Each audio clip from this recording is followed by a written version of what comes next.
There's a warning spreading through Connecticut's farming community, and it's all about a quiet policy change that could have some pretty loud consequences. Today, we're going to break down the analysis from ConnecticutFreedom.org to really understand what's going on. So let's get right into it. You know, when a message is this direct, you tend to pay attention. The source is basically arguing that the very ground farmers have stood on for decades is starting to crack. But to really get why this moment is being called so abnormal, we have to go back and look at the promise that defined normal for generations. See, for more than half a century, farming in Connecticut was shielded by a very specific promise, one that was written right into state law. And that promise has a name, Public Act 490. The easiest way to think about it is like a shield. The law said a farm should be taxed for what it is, a working farm, not for what it could be. Like a future housing development or a shopping mall.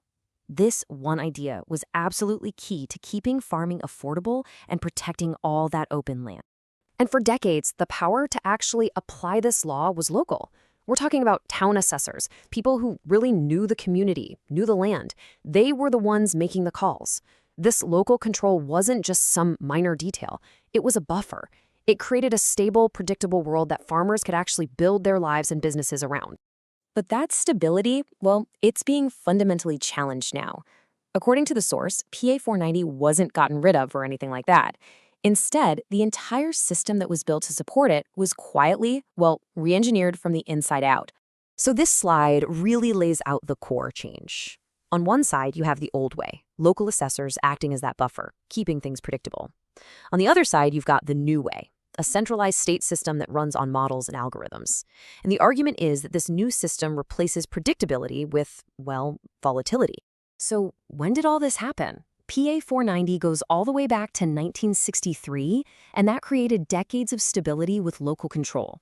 But the whole system changed just this year, in 2024, when a new law, Public Act 2470, centralized the entire framework. Now, the goal was probably to create a more standard way to value land across the state, but this is the exact moment the source points to as the big turning point.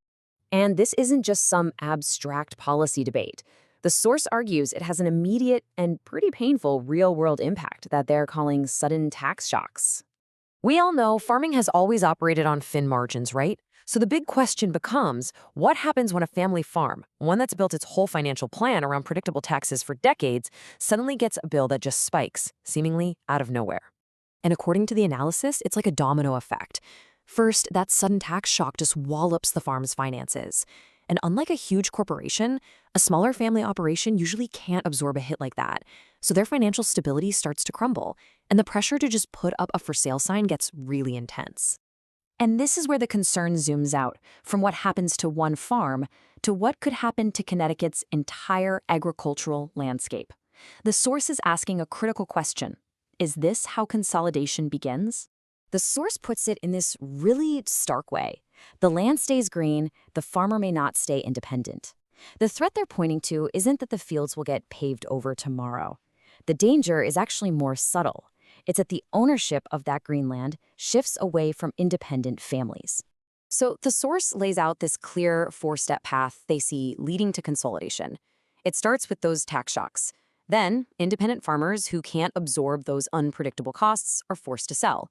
And who are the buyers? Often, they're larger companies or entities that can handle the new tax burden.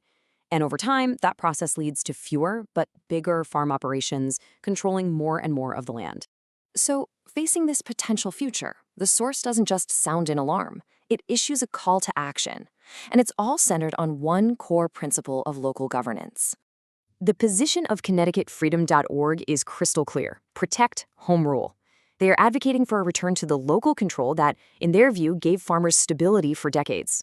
For them, protecting local decision-making is the only real way to protect the independence of Connecticut's farms. Now, all the information and the perspective in this explainer comes directly from their analysis. It's a really compelling argument about what can happen when you centralize a system that was designed from the very beginning to be local. Which leaves us with one last, really crucial question. This isn't just about farms in Connecticut. Anytime a system shifts from local knowledge to a big, centralized model, it's always worth asking, who really benefits from that change, and who gets left behind? That's the takeaway here. Thanks for tuning in.